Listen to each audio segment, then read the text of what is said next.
Fox with Storytime Digital Media reporting from Tinley Park's Village Hall. Last night's explosive meeting at the Tinley Park Convention Center, where 1,000 people packed into the building to tell Tinley Park how they feel about the Buckeye Community Hope Foundation's project on 183rd and Oak Park Avenue.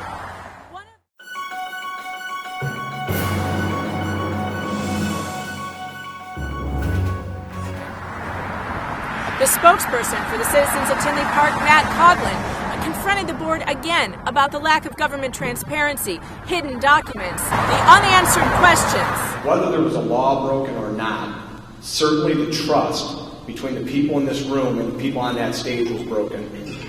And that was precisely what you had agreed to do, which was to get that third-party independent governmental ethics investigator involved.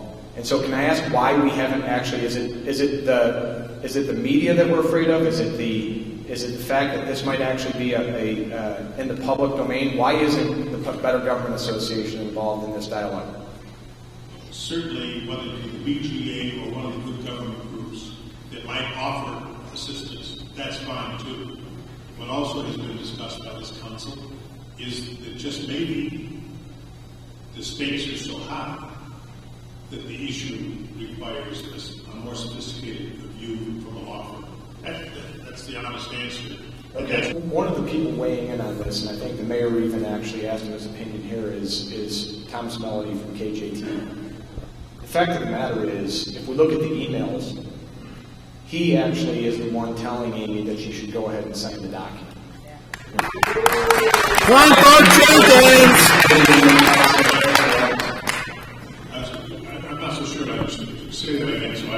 Okay, so one of the people weighing in on who we should have do this investigation is Thomas Melody, sitting to the right of Mayor Seaman. It's pretty clear in the documents that we FOIA'd and had provided that he actually weighs in on the process that was used and actually tells Amy to go ahead and sign the document to Buckeye. Why is he involved in this in any way, shape, or form? That's going to be beyond my competence. How could he give advice on I didn't ask. I just wanted to make sure it's registered with the rest of you that it seems like an inequity that he would be part of this, okay? To answer that, if you guys would be willing to forego attorney-client privileges relative to what's found, that might actually change things. But the fact of the matter is,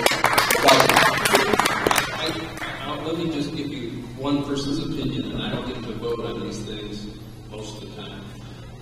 If all litigation is concluded, you can have, as far as I'm concerned, full and total access to any reports we get.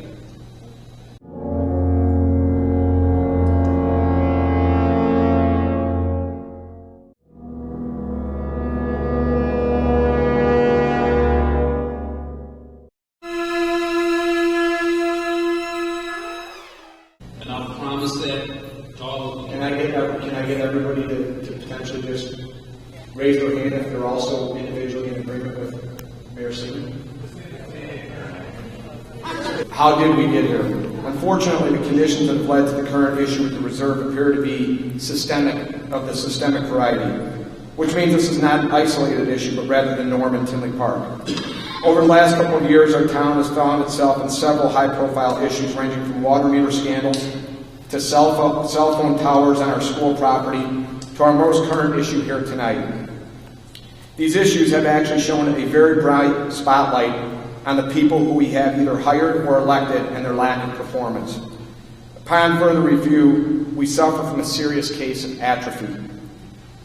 Atrophy means gradually decline in effectiveness or vigor due to underuse or neglect. Some of the synonyms are wasting, shriveling, shrinking. We should not consider this atrophy the consequence of either the investment or lack of commitment from our citizens. To the contrary, we pay our civil leadership and employees a very good wage, greater than 6 figures. And upon inspection, they earn more than many of the people who sit in the room tonight. No, this atrophy is a function of lack of accountability. Each and every person in this room goes to work every day with the expectation that we will earn our keep in our respective positions. The same level of accountability does not exist here in the city where we live. An example of that is that the city has never asked one very simple question based on our experience with the water department, the building department, or the planning department. Would you recommend Tinley Park to a friend or family member?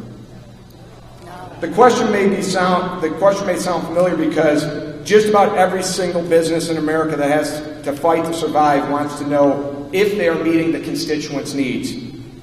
Instead, I've experienced people who have neither the time of day or the inclination to help the people who they are supposed to serve.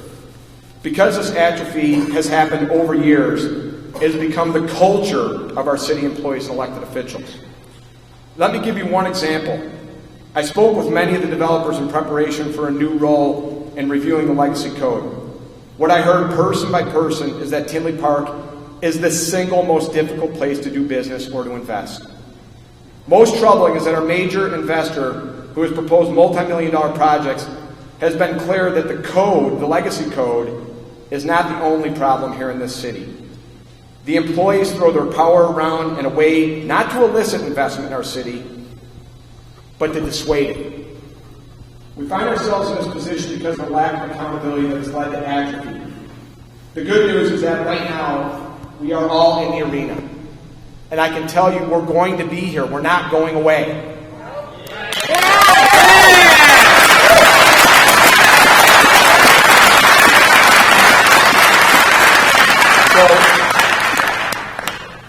We, together, the citizens of Tinley Park, make one solemn promise to anyone who clocks in or collects their paycheck from our city.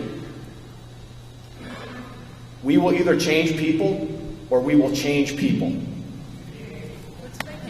And closing,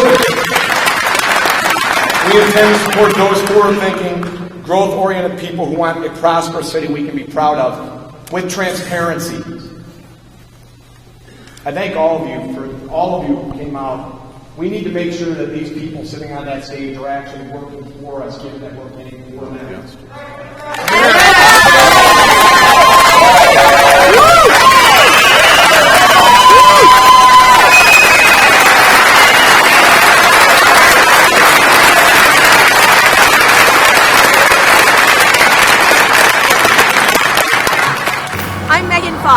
Proudly reporting from Tinley Park, where the citizens of Tinley Park have given me hope that the people really can take their government back in Illinois.